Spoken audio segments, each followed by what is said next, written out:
Ladies, this is tough love. If you're in a relationship, girls' night out, girls' trip, and for damn sure bachelorette parties are out of the question. But before we get into that, give me the three freebies. Like, share, and subscribe.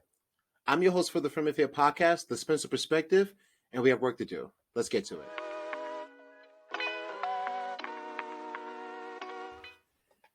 Yes, I said what I said, right? Girls' night out and girls' trips, they're done if you want to be in an actual relationship that's conducive for long term. And let's just break it down. Think of it this way. Simply put, you're a fish in a stream. I'm the fisherman. I catch you. You're with me, correct? All right. Now I catch you. What are the chances of that fish being able to jump back in that same lake where they were single? Being able to jump in that same river where they were single? Those chances are zero. So as such, on girls' nights out and girls' trips, and we got stories for days. Don't maybe go into the archives. Google would not be your best friend in this regard. A lot of cheating and a lot of haberdashery has taken place during these types of events. And it stands to reason that birds of a feather flock together.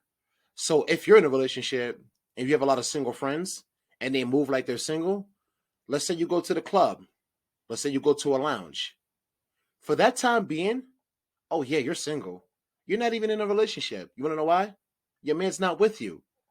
If your man's with you, another man's not going to bother you because he understands that that man is with you. But if he's not with you and you're with your girls and your girls are doing what they do, peer pressure is a bitch.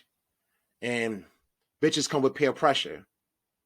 And it is what it is. But when you do girls' nights out and you do girls' trips, you're pretty much saying, I'm still single because you're moving like you are.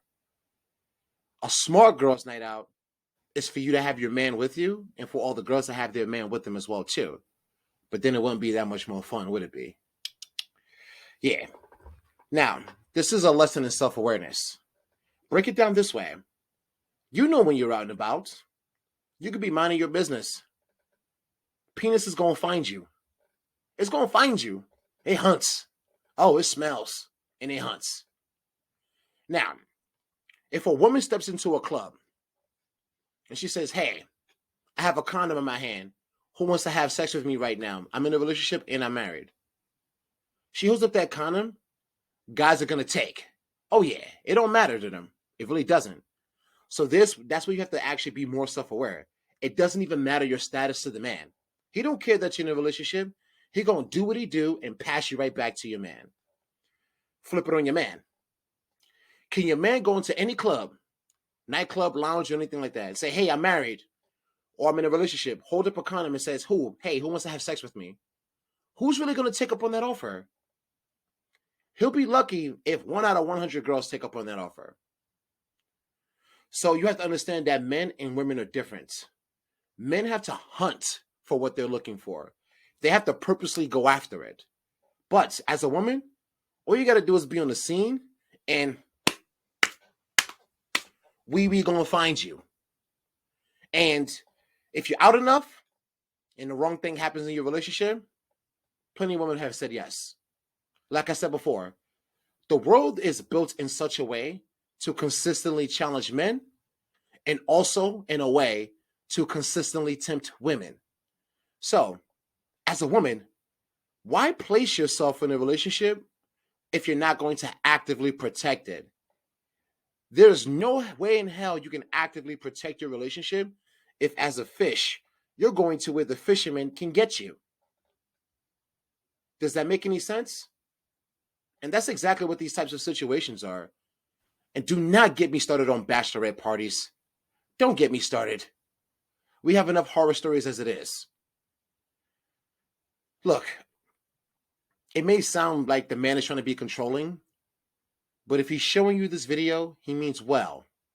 You need to become more self-aware in the extent that women help other women cheat, whether they're in relationships or not.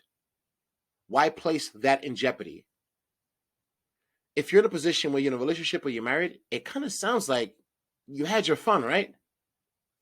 So why jeopardize what you have at home?